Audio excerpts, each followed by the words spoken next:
గత 5 సంవత్సరాలలో ఒక్కసారి ఇవన్నీ మీరు నెమరు వేసుకోవాలి.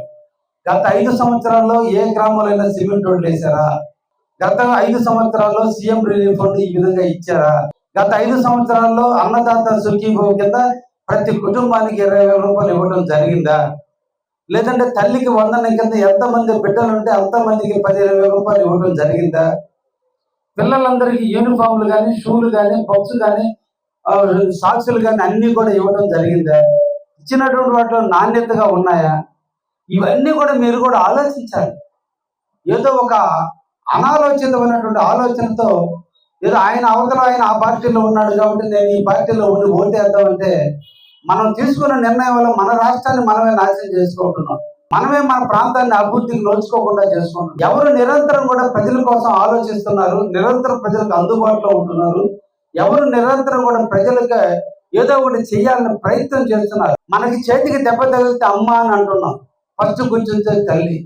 అదే మనకు ఒక ఇబ్బంది వస్తే ఒక పోలీస్ పరంగానో, ఒక రెవెన్యూ పరంగానో, ఒక ప్రాంత అభివృద్ధి పరంగానో, ఒక నీళ్ల పరంగానో ఏదన్నా ఇబ్బంది వస్తే గుర్తుంచేది ఎమ్మెల్యేగా ఉండాలి.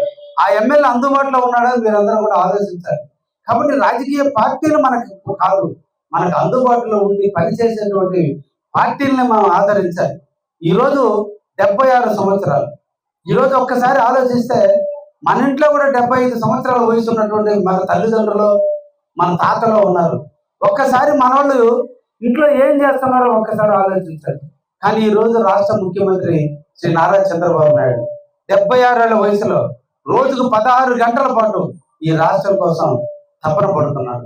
అప్పుల పాలైనటువంటి రాష్ట్రాన్ని అప్పులు తెచ్చి తాతలు మొదలుకొని పుట్టిన బిడ్డ వరకు ఏదో విధంగా అందరూ ఆరోగ్యంగా ఉండాలి, ఆర్థికంగా బాగుండాలి, అన్ని ప్రాంతాల్లో రోడ్లు ఉండాలి, అన్ని గ్రామాలకి మంచినీటి సదుపాయాలు కావాలి, అన్ని ప్రాంతాల్లో కరెంట్ ఉండాలి, రైతులు 9 గంటల కరెంటుతో పంటలు పండించుకోవాలి, ప్రకృతికి వర్షం కురిసి ఈరోజు డ్యాములను నీళ్లు ఉండాలి, నీళ్ల ద్వారా రైతాంగం అంతా కూడా చెరువుల ద్వారా పంటలు పండించుకోవాలని ఈరోజు ఆలోచిస్తున్న ఏకైక వ్యక్తి ఎవరున్నా ఉన్నారంటే మన రాష్ట్ర ముఖ్యమంత్రి శ్రీ నారా చంద్రబాబు నాయుడు గారు. మనం ఆలోచించాలి. ఒక ఓటు, ఉచితంగా వచ్చిన ఓటు క్యూలో నిలబడి 1 గంట 2 గంటలు నిలబడి ఓటు వేసేటప్పుడు ఒక్కసారి మనం ఆలోచించాలి. మనం తీసుకునే తప్పుడు నిర్ణయం 5 సంవత్సరాలు మన శాపం కాకూడదు. స్వాగతం సుస్వాగతం.